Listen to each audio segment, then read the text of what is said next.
Hey, it's Nathan Baird from cleveland.com after Ohio State's 42-35 victory over Indiana here, a top 10 matchup at Ohio Stadium. Indiana, I thought, definitely proved itself to be a top 10 team today with the way that it played and the competitiveness it showed coming into an opposing venue.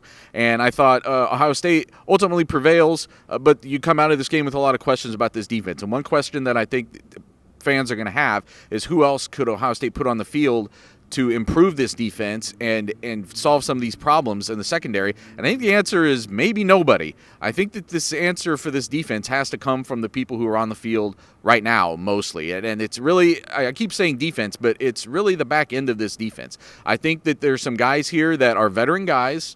Whether that's, you can start with Shaun Wade, who gave up the pick six today might have saved this game, by the way. So give him credit for the huge play that maybe wins this game for Ohio State. But also gave up a touchdown on a play where he committed pass interference. Was not a perfect day for him by any means. Other issues at the back end with Marcus Hooker that's been kind of an ongoing situation. I thought there were some plays where Marcus Williamson also gave up some big plays, and those guys just have to play better. The veterans in this defense, and some of them I know it's their first time. I know that they're only 4 games into their seasons. Ryan Day was mentioning today, kind of went on a long spiel about all the stuff that this team has been through and how hard, and I don't discount that, but that's also true of Indiana. It's also true of Rutgers. It's also true of Wisconsin and Illinois and New Mexico State or whoever, and Boise State and Florida International. Like, everybody who's playing, it's true of all of those teams, and they've got to find a way to get through it, and I don't know that necessarily explains some of the things that are happening as far as miscommunications in the back end of this defense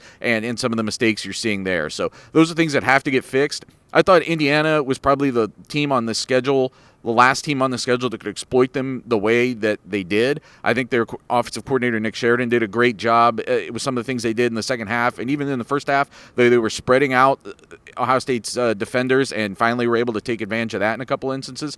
But Ohio State's got to respond. Ohio State's got to find a way to use this, I think, frustrating effort, especially in the second half, and find a way to make that team better for the next few weeks, because Indiana is not the best offense that it wants to end up having been on the field against this year. Alabama's still out there. Clemson is still out there. Notre Dame is still out there. There are better teams still out there that Ohio State hopes to play this year, and I don't think today's effort wins those games when they finally play those teams.